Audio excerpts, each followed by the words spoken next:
கர்த்தருடைய நாமம் மகிமைப்படுவதாக. நான் உங்கள் சகோதரி மெஸ்ஸி தவராஜ்.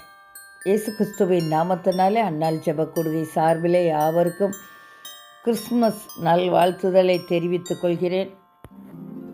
இயேசுவின் பிறப்பு நம் யாவருக்கும் தெரிந்தது தான். ஆனாலும் மேலோட்டமாக ஒரு சில காரியங்களை தியானிக்க நாம் கடமைப்பட்டு இருக்கிறோம். தேவதூதனானவர் மரியாளை பார்த்து, மரியாளை பயப்படாதே, நீ தேவனிடத்தில் கிருபை பெற்றாய், இதோ இக்கற்போதியாகி ஒரு குமாரனை பெறுவாய், அவருக்கு இயேசு என்று பெயரிடுவாயாக என்று சொல்லுகிற வேளையில் மரியாள் சொல்லுவாங்க, இதோ நான் ஆண்டவருக்கு அடிமை, உம்முடைய வார்த்தையின்படி எனக்கு கடவுது என்று சொல்லி தன்னை விட்டு கொடுப்பாங்க. யோசித்து பாருங்க, கல்யாணம் ஆகிறதுக்கு முன்பு ஒரு கன்னி வயிற்றில் பிறக்கிறதுங்கிறது எத்தனை சர்ச்சைக்குரிய காரியங்கள். ஆனால் தேவாதி தேவன் தன்னை உதிக்க மரியாள் விட்டு கொடுத்தாங்க.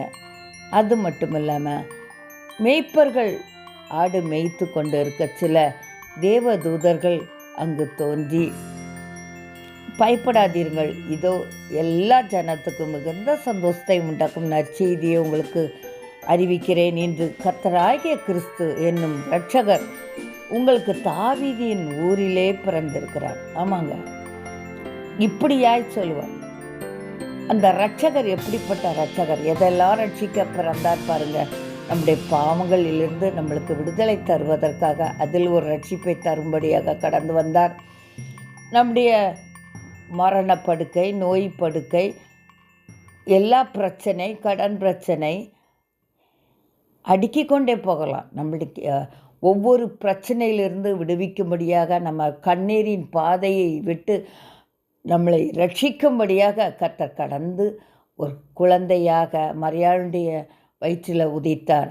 இன்றைக்கு நாம்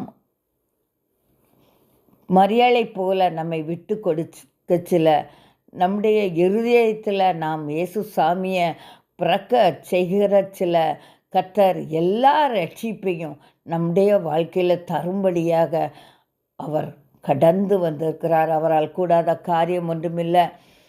இன்றைக்கு அந்த உலக இரட்சகராகிய இயேசு கிறிஸ்துவை உங்களுடைய இருதயத்தில் நீங்கள் ஏற்றுக்கொள்ளும் போது அந்த இரட்சகர் உங்களுடைய எல்லா இக்கட்டிலிருந்து உங்களை ரட்சித்து உங்களை காக்கும்படியாக அவர் உங்களோடு கூட இருப்பார். ஆமாங்க, இந்த வார்த்தையை இன்றைக்கு ஏற்றுக்கொண்டு தேவாதி தேவனிடத்தில் உங்களுடைய வாழ்க்கையை விட்டு கொடுங்க.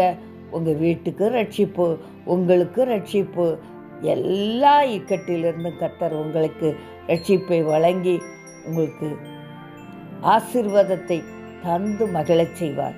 கர்த்தர் தாமே இந்த வார்த்தை ஆசீர்வதிப்பாராக. ஆமேன்.